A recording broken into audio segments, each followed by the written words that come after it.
तो बेटा पिछले चैप्टर्स में यानी पिछले जो लेक्चर्स थे उसमें हमने फैराडे लॉ और लेंज लॉ के बारे में समझा और इसमें ये जाना कि अगर हम किसी भी कॉइल से पास हो रहे मैग्नेटिक फील्ड लाइंस को चेंज करते हैं, मतलब मैग्नेटिक फ्लक्स को चेंज करते हैं, तो उसमें एक ईएमएफ और एक करंट प्रोड्यूस होती है।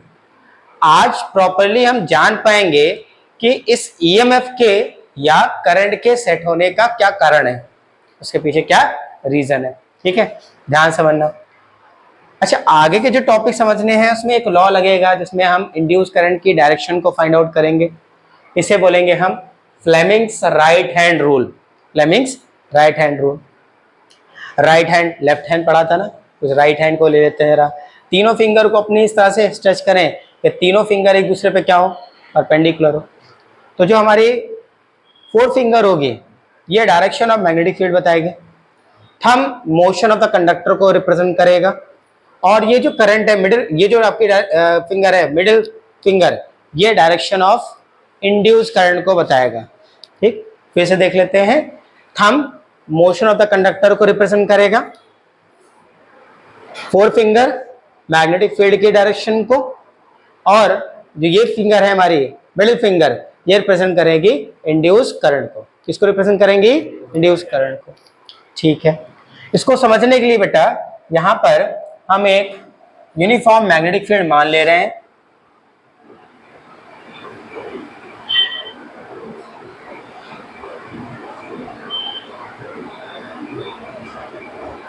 और इसमें एक कंडक्टिंग रॉड को प्लेस कर रहे हैं।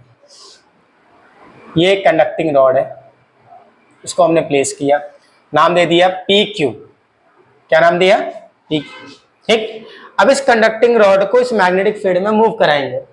मान लिया इस कंडक्टिंग रॉड को मैग्नेटिक फील्ड में हम v वेलोसिटी से नीचे मूव करा रहे हैं। ठीक, तो ये रॉड कैसे मूव कर रही है? रॉड ऐसे मूव कर रही है ना। इस रॉड के अंदर नंबर ऑफ फ्री इलेक्ट्रॉन्स होंगे, वो भी इस रॉड के साथ v वेलोसिटी से क्या करेंगे? मूव करेंगे ना। हर इलेक्ट्रॉन फोर्स एक्सपीरियंस करेगा और due to magnetic field force ये मूव करेगा एक एंड से दूसरे एंड पर। तभी क्या होगा, मान लो इलेक्ट्रॉन यहां से यहां चला गया ना, यहाँ पर नेगेटिव बन जाएगा, यहाँ क्या बन जाएगा? पॉजिटिव, और एक इलेक्ट्रिक फील्ड सेटअप हो जाएगी, यानी एक ईएमएफ पोटेंशियल क्या होगा? डेवलप हो जाएगा due to the motion of conductor inside a magnetic field. ठीक, फिलहाल हम इसमें इंड्यूस करंट की क्या डायरेक्शन होगी उसे देखेंगे। जब आप इसको नीचे की ओर मूव करा रहे हो तो ध्यान से देखना बेटा, इसी रूल का इस्तेमाल करते हैं। मेरे राइट हैंड में हमने थंब को in the direction of velocity यानी मोशन रख दिया। मैग्नेटिक फील्ड कहाँ है? इनवर्ड है, तो करंट की डायरेक्शन आपको क्या दिखेगी? देखो ऐसे रख रहा है मैग्नेटिक फील्ड, ये इनवर्ड, मोशन नीचे हो रहा है, तो करंट की डायरेक्शन कहाँ दिख रही है? पी से क्यू, पी से क्यू। तो इंड्यूस करंट की जो डायरेक्शन दिखेगी वो कहाँ से कहाँ होगी? पी से क्यू की ओर। क्लियर है? इस रूल का इस्तेमाल करके हम लोग डायरेक्शन ऑफ इंड्यूस करंट को फाइंड आउट करेंगे। ओके, कोई डाउट? आगे बढ़ते हैं अगले टॉपिक की ओर। टॉपिक का नाम होगा मोशनल ईएमएफ। टॉपिक का नाम क्या है? Motional EMF. और इस मोशनल ईएमएफ को हम 3 तरीके से पढ़ेंगे। पहले 2 तरीके तुम्हारे सामने यहां पर होंगे, तीसरा तरीका लास्ट में पढ़ेंगे। पहला तरीका रॉड को मूव करा रहे हैं, रॉड को मूव कराने का तरीका यही है, लेकिन इसमें 2 मेथड पढ़ेंगे। पहले मेथड में हम केवल जो पोटेंशियल डिफरेंस डेवलप हो रहा है यानी जो ईएमएफ इंड्यूस हो रहा है उसकी कहानी समझेंगे। ठीक, अगले मेथड में उस करंट की डायरेक्शन को भी फाइंड आउट करेंगे। क्लियर है? मतलब एक ईएमएफ सेटअप हो गया ना, इंड्यूस हो गया, तो उसकी वजह से करंट की क्या डायरेक्शन होगी उसे भी फाइंड आउट करेंगे। ठीक, अच्छा देखो बेटा, पहला मेथड इसमें हम डिस्कस करने जा रहे हैं। इस मेथड में एक यूनिफॉर्म मैग्नेटिक फील्ड है और इसमें एक रॉड को मूव करा रहे हैं। ये रॉड कंडक्टिंग है। कैसी रॉड है? कंडक्टिंग रॉड है। ये रॉड मानी है बेटा, इसकी लेंथ मान ली L है। इसकी लेंथ कितनी है? L है। और इसको इस यूनिफॉर्म मैग्नेटिक फील्ड में v वेलोसिटी से मूव करा रहे हैं। ठीक है, कंडक्टिंग रॉड है, v वेलोसिटी से मूव करा रहे हैं। तो बेटा कंडक्टिंग रॉड है तो इसके अंदर क्या होंगे? नंबर ऑफ फ्री इलेक्ट्रॉन्स होंगे। अगर ये रॉड मूव कर रही है v वेलोसिटी से तो इसके अंदर हर एक इलेक्ट्रॉन v वेलोसिटी से मैग्नेटिक फील्ड में मूव कर रहा होगा। और हमने पिछले चैप्टर में पढ़ा था कि अगर इलेक्ट्रॉन इलेक्ट्रॉन किसी मैग्नेटिक फील्ड में मूव करता है परपेंडिकुलर, तो उस पर क्या लगता है, फोर्स लगता है। क्या लगता है, फोर्स। फोर्स का फॉर्मूला क्या था, F M vector equal to Q V cross B. हाँ है ना, पढ़ा था ये हमने, ठीक है। अच्छा, इस फोर्स की डायरेक्शन क्या होगी, क्योंकि जब ये फोर्स की डायरेक्शन फाइंड आउट कर लेंगे तो हमें ये पता लगेगा कि इस रॉड में जो फ्री इलेक्ट्रॉन्स हैं वो कहां भाग रहे हैं, ठीक है, उनकी डायरेक्शन क्या होगी। ध्यान से बनना, हम निकालने जा रहे हैं बेटा ये जो फोर्स, मैग्नेटिक फोर्स लग रहा है due to magnetic field on the free electron of this conducting rod, उसकी डायरेक्शन क्या होगी।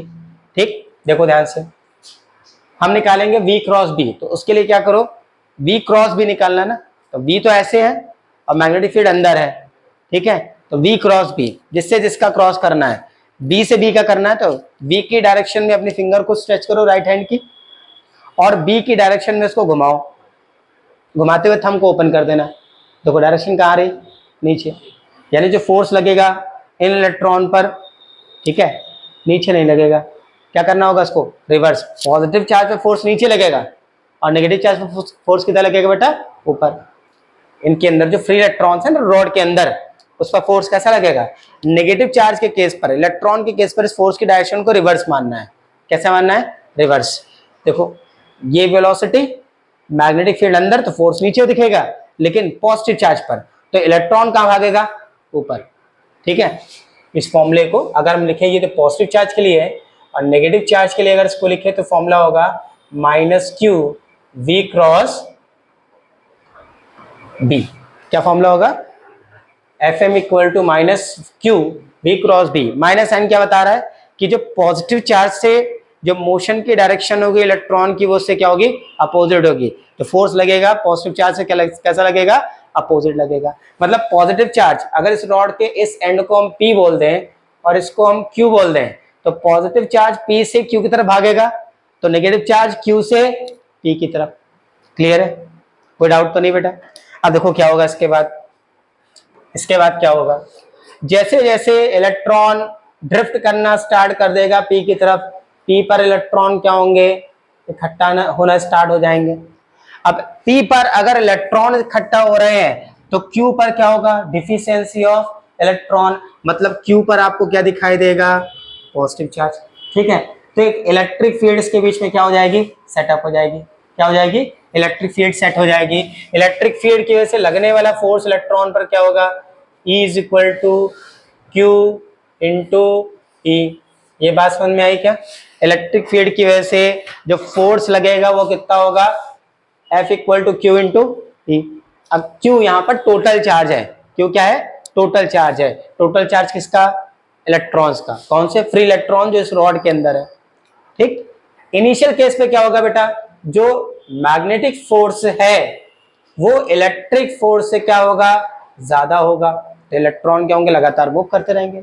लेकिन कब तक, एक टाइम आएगा ना कि सारे इलेक्ट्रॉन कहां जा चुके होंगे, P पर, और जो सारे इलेक्ट्रॉन कहां से गए, Q से गए, तो यहाँ पर एक पॉजिटिव चार्ज जनरेट होता दिखाई देगा, और यहाँ पर क्या हो जाएगा, एक हाई नेगेटिव चार्ज जो एक इलेक्ट्रिक फील्ड सेट कर देगा। देखो ये पॉजिटिव बनना है और ये नेगेटिव। हमने पढ़ा इलेक्ट्रिक फील्ड की डायरेक्शन कैसी होती है, हमेशा पॉजिटिव से नेगेटिव। तो ये क्या करेगा, इन इलेक्ट्रॉन के मोशन को क्या करेगा, अपोज करेगा। मोशन का क्या करेगा, अपोज करेगा, ठीक। और यही डेवलप कर देगा क्या, ईएमएफ, इंड्यूस्ड ईएमएफ। कहानी समझ में आई, कोई डाउट तो नहीं, ठीक है। अब यहाँ पर हमें वर्क डन किसके थ्रू करना पड़ रहा है, हमें फोर्स वर्क डन करना पड़ रहा है against this magnetic force, against this magnetic force. तो मैग्नेटिक फोर्स होगा कितना, F M equal to Q V B sine theta. अब थीटा की बात देख लो बेटा, V और B के बीच का एंगल कितना है, V ये है, ठीक है, और मैग्नेटिक फील्ड का ये है, एंगल कितना हो गया, 90 डिग्री। 90 डिग्री हुआ तो फोर्स कितना हो गया बेटा, क्यू वी बी। आई बात समझ में क्या, इतना फोर्स लग रहा है, इतना फोर्स हमें लगाना पड़ रहा है, ठीक है। अब इस रॉड को मूव करने के लिए, क्योंकि इसमें ईएमएफ क्या हो चुका है, डेवलप हो चुका है, ठीक है। इतना फोर्स लग रहा है तो हमें कुछ वर्क डन करना पड़ेगा। वर्क डन क्या होता है बेटा, फोर्स इंटू डिस्प्लेसमेंट। अब डिस्प्लेसमेंट कितना होगा, इलेक्ट्रॉन का डिस्प्लेसमेंट देख रहे हैं, यहां से यहां या P से Q या Q से, जब एक ईएमएफ डेवलप हो जाएगा इस डायरेक्शन में तो वह इलेक्ट्रॉन को मोशन प्रोवाइड करेगा किधर, इस डायरेक्शन में, मतलब कहां से कहां आएगा, Q से P से Q, कहां आएगा, P से Q। भाई इलेक्ट्रॉन का मोशन इलेक्ट्रिक फील्ड की अपोजिट डायरेक्शन में होता है। जो ईएमएफ डेवलप हुआ वो एक इलेक्ट्रिक फील्ड सेट कर रहा है और इलेक्ट्रॉन जो P पर पहुंच चुके थे अब कहां आएंगे, Q पर आएंगे। कहां पर आएंगे, Q पर। क्लियर हो गया। इलेक्ट्रॉन का मोशन कहां से कहां दिखेगा, P से Q। इलेक्ट्रिक फील्ड में कहां से कहां दिखाएगी, Q से P। Clear, okay. तो अब ये इलेक्ट्रिक जो फील्ड है वो इन इलेक्ट्रॉन को मूव कराने में कुछ वर्क डन करेगी। वो वर्क डन क्या होगा, F equal to work done W equal to F into L। F into L। F कितना निकाला तुमने, Q V B into L। ये जो वर्क डन है वो कहां जा रहा है, वो इसमें ईएमएफ प्रोड्यूस होने में जा रहा है, यानी इलेक्ट्रिकल एनर्जी। जितना भी मैकेनिकल वर्क डन करोगे किसमें जाएगा, इलेक्ट्रिकल एनर्जी में जाएगा। ठीक है, तो इलेक्ट्रिकल एनर्जी यानी ईएमएफ निकालना है। तो according to the definition of potential difference work done upon charge, work done कितना किया आपने बेटा, तो डेल्टा डब्ल्यू यानी potential difference equal to Q V B L upon Q. Q से क्यू क्या हो गया बेटा, कैंसिल, तो डेल्टा वी पोटेंशियल डिफरेंस कितना आया, वी बी एल। ये पोटेंशियल डिफरेंस रॉड पे क्यों डेवलप हुआ, क्योंकि आपने रॉड को मैग्नेटिक फील्ड में मूव कराया है।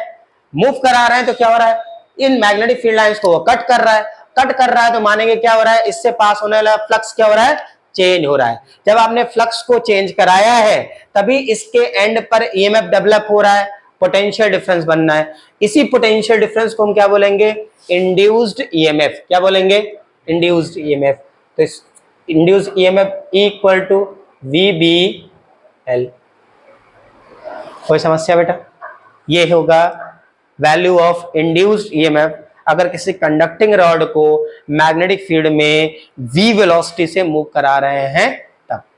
देखो अगला मेथड क्या कहता है, सेकंड मेथड कह रहा है बेटा कि एक यूनिफॉर्म मैग्नेटिक फील्ड है, इसमें हम एक रॉड को रख रहे हैं, ये एक रेल है, कंडक्टिंग रेल या बोल सकते हैं कंडक्टिंग रेक्टेंगल है। इसमें से एक जो आर्म है ये साइड, इसको नाम दे देते हैं, ये P है, ये Q है, इसको R बोल दे रहे हैं और इसको S बोल दे रहे हैं।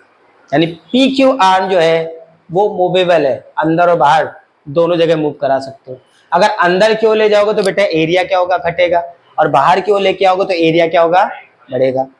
ठीक, अच्छा फिर से भाई पीछे वाला कंसेप्ट, अगर ये कंडक्टिंग रॉड है इसको अंदर की ओर मूव कराएं तो क्या होगा, इन पे इलेक्ट्रॉन पे क्या लगेगा, फोर्स लगेगा, फोर्स लगेगा।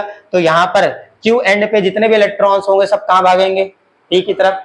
ठीक, इसका मतलब यहाँ पे बन जाएगा पॉजिटिव और यहाँ बन जाएगा नेगेटिव। बना ना, कोई डाउट तो नहीं, कोई डाउट तो नहीं। मोशन कैसे करा रहे हो, इस रॉड को अंदर की ओर मूव कराओगे तब ये कहानी होगी।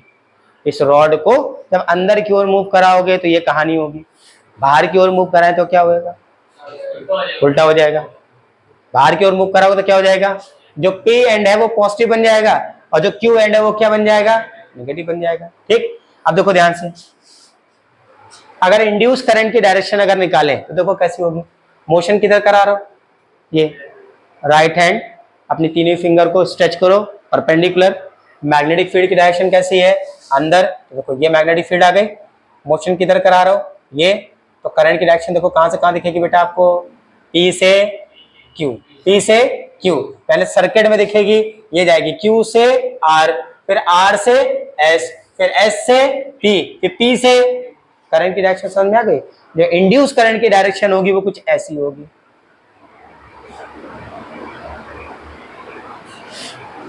ठीक है, इसके बाद बेटा जब इसको मूव करा रहे हैं तो ये जो डिस्टेंस है वो x है, ये डिस्टेंस कितनी है x, और ये जो लेंथ है वो l है। मतलब RS की लेंथ अगर l है तो PQ की लेंथ भी क्या मानेंगे हम, l के बराबर ही मानेंगे। क्या मानेंगे, l के बराबर। क्लियर, कोई डाउट तो नहीं बेटा, पक्का। अब अगर इस रॉड को मूव करा रहे हैं तो क्या देखेंगे, एरिया कम होगा। एरिया कम होगा तो क्या होगा, फ्लक्स जो इस लूप से कनेक्ट हो रहा है वो क्या होगा, कम होगा। फ्लक्स क्या होगा, कम होगा। और फ्लक्स की कहानी हमने पढ़ी है, मैग्नेटिक फ्लक्स क्या होता है, बी ए कॉस थीटा। बताओ जरा, ये थीटा की कहानी समझाओ जरा, थीटा क्या होगा। देखो ध्यान से, ये है बी और बी कहाँ है, अंदर है ना। हमें किसके बीच में देखना है, बी और ए। तो बी ए हो गया, ये कॉइल है ना, ये कॉइल है। तो अगर ये कॉइल है तो कॉइल का एरिया अगर ऐसे मान ले, भाई ऐसे ही मान सकते हैं, ऐसे मान लेते हैं, तो मैग्नेटिक फील्ड अंदर है तो अंदर ही मान ले रहे हैं ऐसे, ठीक है। ये कॉइल ऐसे ही तो है ना, ऐसा तो नहीं कोई बाहरी एरिया अंदर एरिया है, ये हमेशा ऐसे रहते हैं परपेंडिकुलर, ठीक है। तो दोनों की डायरेक्शन क्या हो गई बेटा, सेम हो गई। सेम हुई तो यहाँ एंगल क्या दिखेगा, तो क्या हो गया, बी इंटू ए। ये बात समझ में आई क्या, ठीक है। तो फ्लक्स कितना लिंक कर रहे हैं, बी इंटू ए, ठीक। According to the definition of induce EMF, magnitude निकालने जा रहे हैं बेटा, इक्वल टू, तुम साइन के साथ लेना चाहो तो ले लो, D phi B by D T. Phi कितना निकाला बेटा आपने, बी इंटू ए, तो इक्वल टू क्या हो गया, माइनस का D by D T of B into A. अब एरिया निकाल लेते हैं इस कॉइल का जरा। एरिया कैसे निकालेंगे बेटा, देखो ध्यान से, ये रेक्टेंगुलर लूप है, इसकी लेंथ कितनी है L और विड्थ कितनी है x, तो एरिया किसके बराबर आ गया, L इंटू एक्स। प्लेस कराएं तो ईएमएफ कितना हो गया, माइनस का D by D T of B L X. क्या चेंज हो रहा है इसमें, तीनों क्वांटिटी में देखो, अगर इस रॉड को ऐसे मूव करा रहे हो तो क्या चेंज हो रहा है, क्या लेंथ में चेंजमेंट आ रहा है, क्या मैग्नेटिक फील्ड चेंज कर रहे हैं क्या हम, नहीं। तो ये दोनों वैल्यू कांस्टेंट है, एक्स की वैल्यू क्या हो रही है, चेंज हो रही है, तो उसको लिख सकते हैं equal to minus D by D T, sorry minus B into L और D X by D T. अब थोड़ी सी कहानी समझना बेटा, ये मान ले इनिशियल पोजीशन है रॉड की, क्या है, इनिशियल पोजीशन। इनिशियल पोजीशन मान लिया x1 आपका 10 सेंटीमीटर है।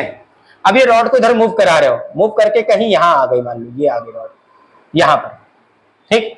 और ये जो पोजीशन है x2, मान लिया ये 7 सेंटीमीटर है, कितनी है, 7 सेंटीमीटर। हम आपसे पूछे डिस्प्लेसमेंट कितना हुआ, तो क्या करोगे, फाइनल माइनस इनिशियल। तो 7 माइनस 10 करने पे क्या आएगा, माइनस, क्या आएगा, क्योंकि यहां पर एरिया क्या हो रहा है, कम हो रहा है ना, ठीक है। अच्छा आप समझना, ये dx बाई dt क्या होगा, the rate of change of position with respect to time is called velocity.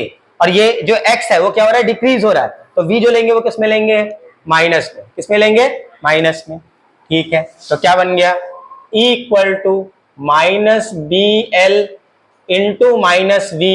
ये माइनस वी की कहानी समझ में आई ना, अगर एरिया बढ़ रहा होता तो वी क्या होता, प्लस में होता, वी क्या होता, प्लस में होता।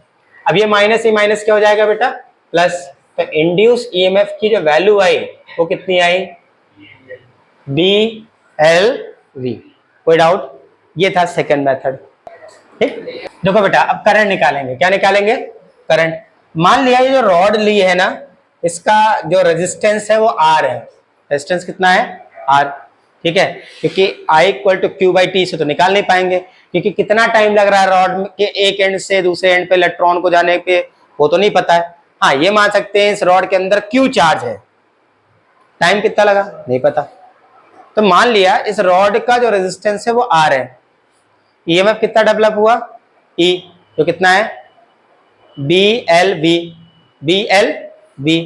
तो पोटेंशियल डिफरेंस के टर्म से V equal to I R, तो I इक्वल टू क्या होगा बेटा, V बाई आर।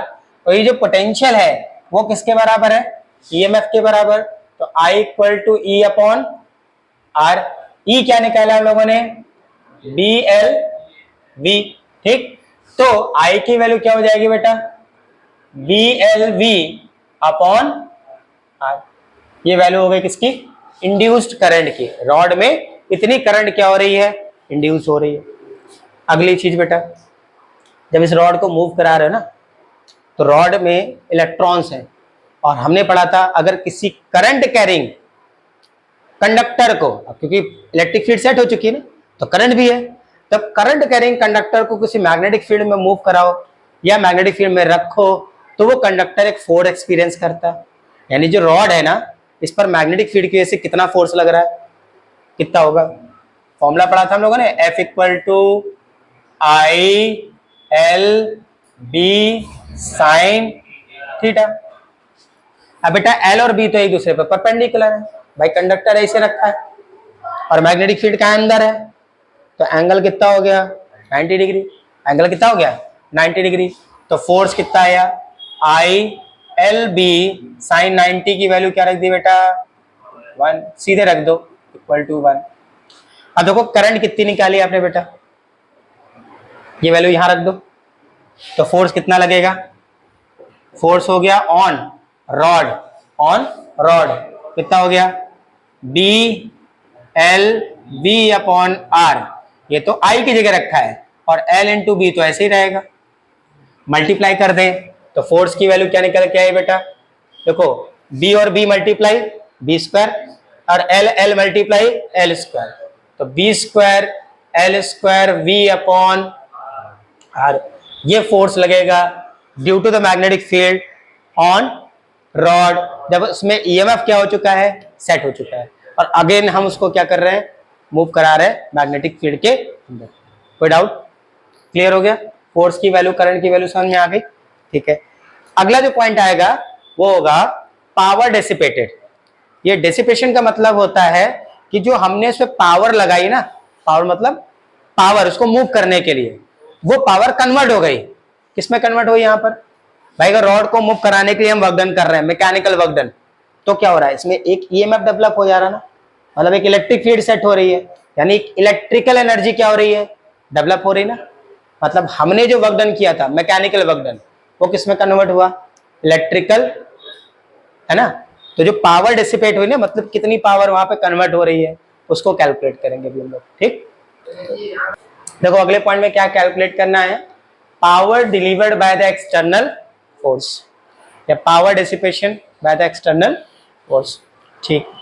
तो बेटा देखो पावर का वैसे फॉर्मूला देखे तो क्या है वर्क डन अपॉन टाइम, और टाइम की कहानी फिर से वही आ गई, टाइम तो पता ही नहीं हमको, तो हमें टाइम छोड़ के कोई फॉर्मूला यूज करना पड़ेगा। तो 11th में एक फॉर्मूला था वो हम लिख लें, शायद तुम लोग को याद हो।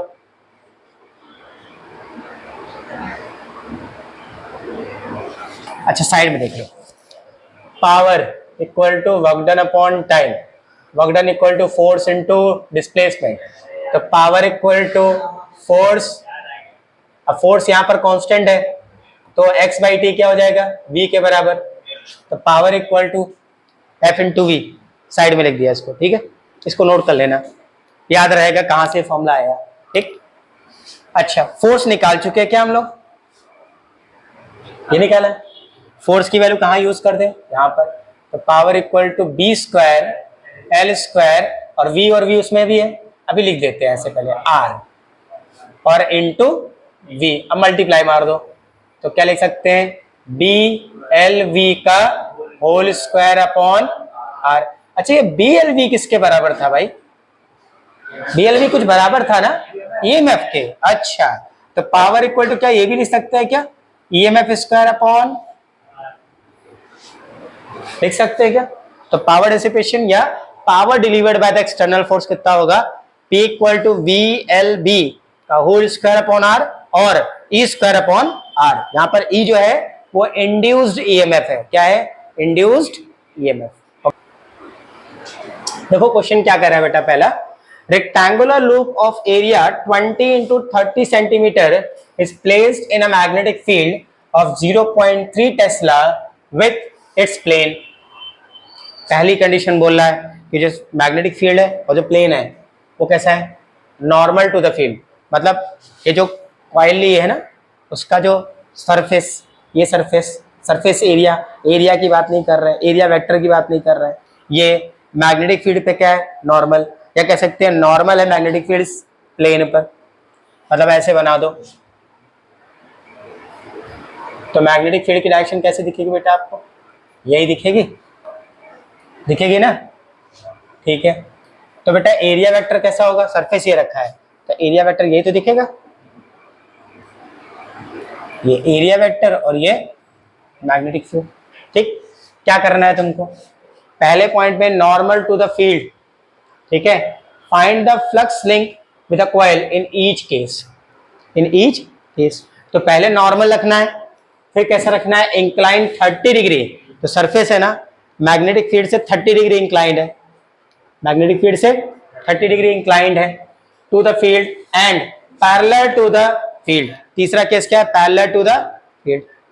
देखो बेटा, तो पहले केस पे बोल रहा है कि जो लूप है उसका प्लेन मैग्नेटिक फील्ड के परपेंडिकुलर है, तो लूप का प्लेन ये और मैग्नेटिक फील्ड ये, तो परपेंडिकुलर दिख रहा है ना, दिख रहा है। लेकिन जब एरिया वेक्टर ड्रॉ करोगे तो डायरेक्शन क्या होगी, पैरेलल। याद होगा कि समझाया था हमने मैग्नेटिक फ्लक्स में, कहा था बेटा अगर नॉर्मल बोल रहा है तो नॉर्मल का मतलब ये नहीं कि ए और बी के बीच का एंगल क्या है 90 नहीं होगा, क्या होगा, जीरो होगा। क्या होगा, जीरो। देखो यहाँ पे जीरो दिख रहा है, क्या क्या दिख रहा है, जीरो। अब फ्लक्स कितना पास होगा इससे, तो फ्लक्स का formula B A cos theta, cos theta, theta zero तो कॉस जीरो की वैल्यू क्या होती है 1, तो phi B equal to B की वैल्यू कितनी दे रखी है आपके पास बेटा 0.3, और ये देखो एरिया 20 इंटू 30 करेंगे तो 600 सेंटीमीटर स्क्वायर, और मीटर में कन्वर्ट करें तो क्या हो गया 600 into 10 to the power -4। Solve कर लेते हैं इसको, 18 और ये 2 0, अब 0.1 डिजिट पे लगाना है, कहानी खत्म हो गई, इंटू 10 की पावर -4। अब बेटा ये देखो इसको 2 डिजिट और इधर मूव कर दो तो 1.8 इंटू 10 टू द पावर -2, और ये फ्लक्स निकाला है तो क्या हो गया, किसके बराबर हो गया, वेबर। 1.8 इंटू 10 की पावर -2 वेबर। कोई समस्या, क्लियर। अगला क्या कह रहा है बेटा, देखो ध्यान से, नेक्स्ट पार्ट कह रहा है incline 30 degree to the magnetic field. जो प्लेन है वह मैग्नेटिक फील्ड से 30 डिग्री इंक्लाइंड है, मतलब मैग्नेटिक फील्ड कुछ ये ऐसे, और जो प्लेन बनाना है वो आप ऐसे बनाइए,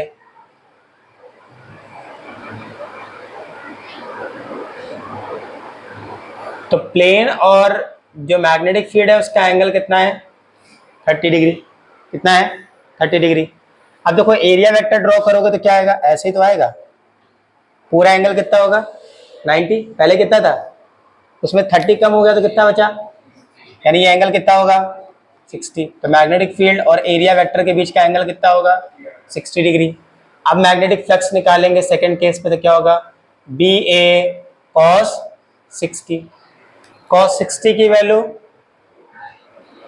1/2, कॉस 60 की वैल्यू 1/2, तो 5b इक्वल टू b की वैल्यू 0.3, एरिया हो गया 600 इंटू 10 की पावर -4, और cos 60 1/2, इसे कट किया तो कितना हो गया 300, मल्टीप्लाई करो तो 90 आएगा, 90.0 10 की पावर -4, यानी 9 इंटू 10 की पावर -3 वेबर।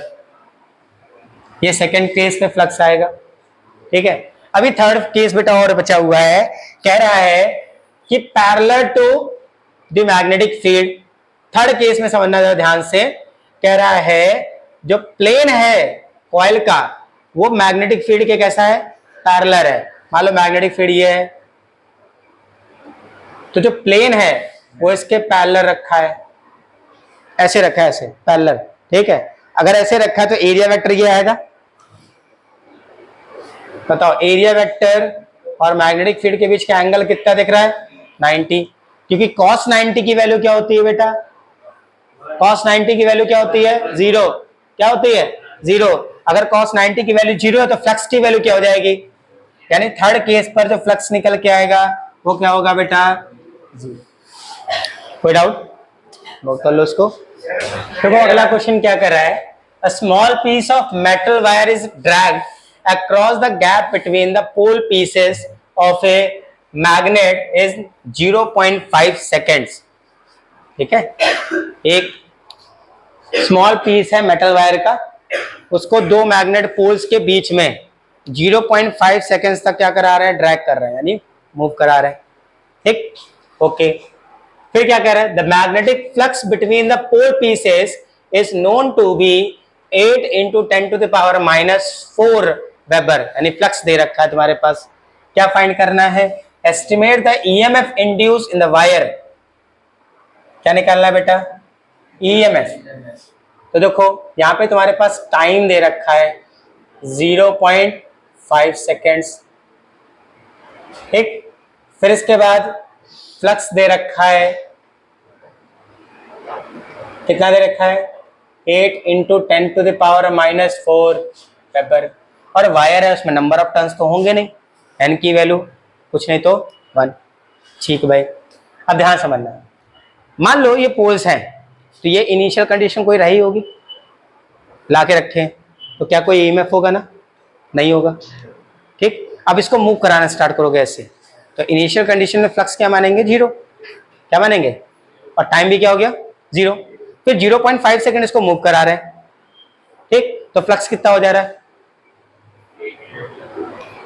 ठीक है। तो ईएमएफ निकालना है, तो ईएमएफ का फॉर्मूला क्या होगा भाई, मैग्नीट्यूड निकालेंगे तो क्या होगा, φ2 minus φ1 upon T2 minus T1।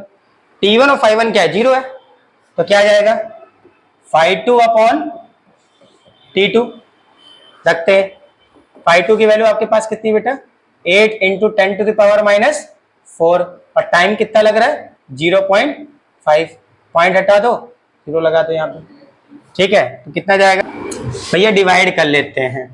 देखो 5 से इसको डिवाइड करें अगर, तो 5 1 जा 5, और कितना बचा 3, 5 6 जा 30 इंटू 10⁻⁻⁴, पॉइंट यहाँ ले जाएं तो क्या बन गया 1.6 इंटू 10⁻⁻3, और क्योंकि ये ईएमएफ निकालना है तो किसके बराबर होगा बेटा, वोल्ट।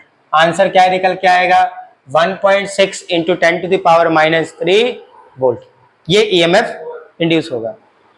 बेटा अगला क्वेश्चन देखो क्या कह रहा है, अगला क्वेश्चन कह रहा है the magnetic flux through a coil perpendicular to the plane is varying according to the relation φ = 5t³ plus 4t² plus 2t minus 5 weber.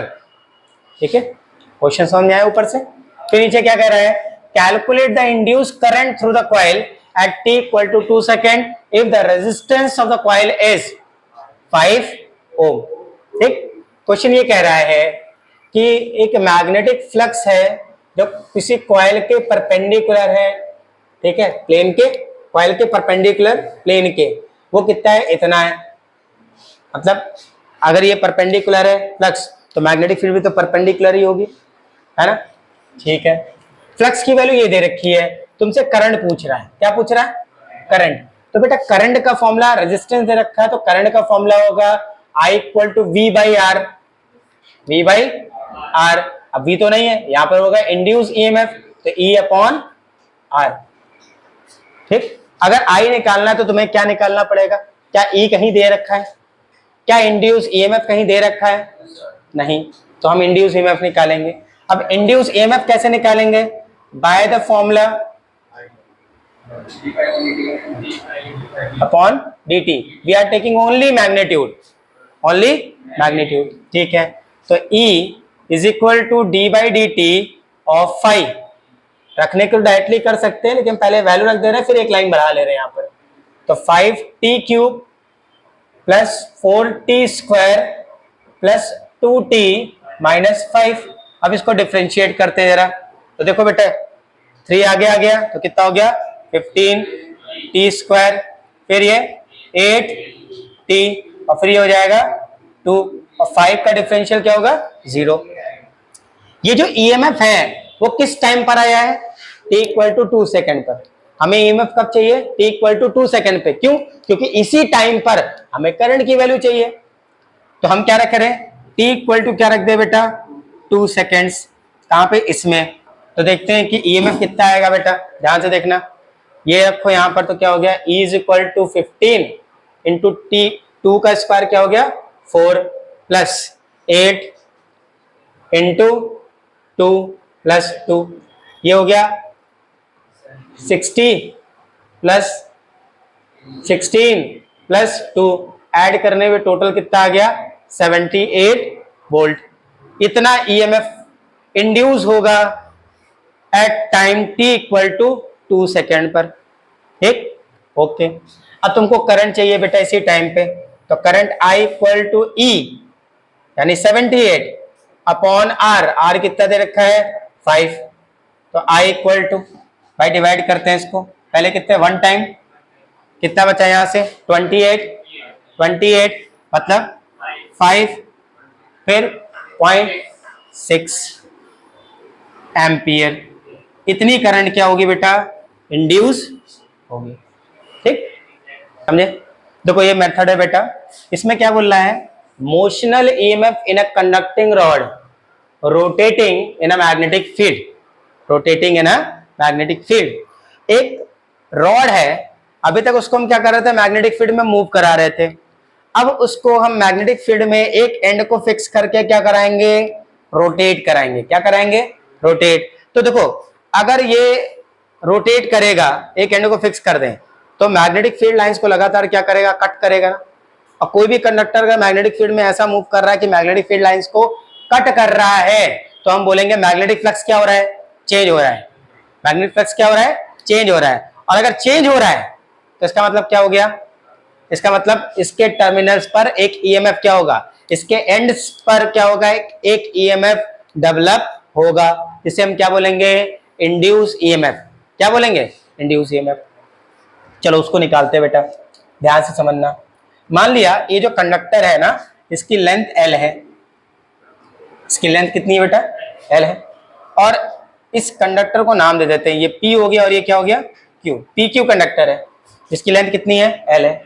इसके एक एंड यानी P को फिक्स कर देते हैं, मान लेते हैं क्या एज ए सेंटर, और इसको रोटेट करते हैं। जब इसको रोटेट करोगे तो देखो ये एक एरिया शिफ्ट करेगा। क्या करेगा एरिया, मतलब फ्लक्स को क्या करेगा नहीं करेगा, फ्लक्स इससे पास होगा ना, होगा कि नहीं होगा। ठीक है, मान लो ये रॉड कुछ टाइम बाद एक स्मॉल एरिया शिफ्ट करने के बाद यहां कहीं आ जाती है, यहां ऐसे बना देना। ठीक है, इतना एरिया शिफ्ट कर रही है, ये जो एरिया है वो स्मॉल है, small area that is D A.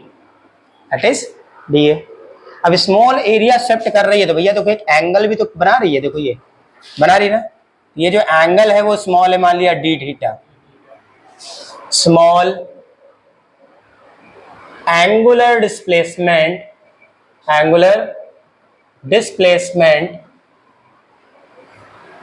Is equal to D theta. ये दोनों बात क्लियर हो गई क्या, कोई समस्या तो नहीं। ठीक है, तो बेटा ये एक छोटा सा एरिया ये कवर अप कर रहा है। ठीक, तो भैया जो ईएमएफ होगा इसमें वो कितना इंड्यूस होगा, ध्यान से देखना। पहले फ्लक्स निकाल लेते हैं, flux phi B equal to B A cos theta. ये बात आई क्या, flux phi B equal to B A cos theta. अब मैग्नेटिक फील्ड देखो अंदर है, तो एरिया भी इसका काम आनेंगे हम अंदर की ओर, काम आनेंगे अंदर की ओर सेम डायरेक्शन।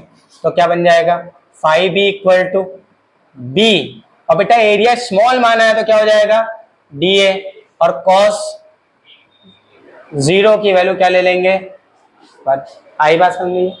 ठीक है, अच्छा अब तुमको क्या निकालना है ईएमएफ। ईएमएफ का फॉर्मूला क्या होता है बेटा D phi B upon D T. Magnitude निकालना है, क्या निकालना है मैग्नीट्यूड। ये इसको ऐसे ही लिख दो बेटा, E is equal to D by D T of B D A. ये बात तो समझ में आती है क्या, कोई दिक्कत, इतनी बात समझ में आ गई। हमने क्या किया फाई की जगह पर बी डी ए रख दिया यहाँ पर। अब इस डी ए की कहानी पहले समझ लो। डी ए मतलब area of sector, area of sector किसके बराबर होगा D A, area of sector क्या होता है थीटा अपॉन 360 को 2 पाई लिख सकते हैं क्या, इनटू एरिया, एरिया किसका पूरे सर्कुलर पाथ का क्या हो जाएगा पाई आर स्क्वायर, अभी आर स्क्वायर ही लिख दे रहे हैं, क्या लिख दे रहे हैं आर स्क्वायर, अभी आर स्क्वायर ही लिख दे रहे हैं। ठीक है, देखो ध्यान से, E equal to D by D T E is equal to D by D T. अच्छा ये डी बाई डी टी खत्म हो जाएगा कहानी, क्योंकि स्मॉल की बात कर रहा है। किसकी बात कर रहा है? स्मॉल की। इसको हटा दे रहे हैं, ऐसे लिख दे रहे हैं इसको, बी पहले लिख दो बेटा। फिर एरिया ऑफ सेक्टर लिखेंगे तो क्या होगा, देखो एंगल कितना हो रहा है उसमें, डी थीटा। कितना हो रहा है? D theta. तो क्या हो गया, D theta upon total angle 360 which is 2 pi into area of sector pi R square. R क्या है? एल के बराबर। तो क्या हो गया, पाई एल स्क्वायर। देखो 1 बाई टी चलेगा ना साथ में, तो क्या हो गया 1 by D T. 1 by D T. देखो पाई से पाई क्या हो गया, पाई से पाई क्या हो गया बेटा, कैंसिल। अब जो बच रहा है उसको लिखो जरा, 1/2 बी, 1/2 बी और फिर एल स्क्वायर और D theta by D T, D theta by D T. ये बात आई क्या? कोई समस्या यहां तक? अच्छा आगे समझो बेटा, इस D theta by D T को क्या लिख सकते हैं हम लोग, एंगुलर वेलोसिटी। तो क्या आ गया बेटा यहां से, equal to half B L square into omega. इतना ईएमएफ क्या होगा, इंड्यूस होगा रॉड के एंड पर। अगर इसको यूनिफॉर्म मैग्नेटिक फील्ड में एक एंगुलर वेलोसिटी से क्या कर रहे हैं, रोटेट कर रहे हैं। क्या कर रहे हैं? रोटेट कर रहे हैं। क्लियर है? कोई समस्या बेटा?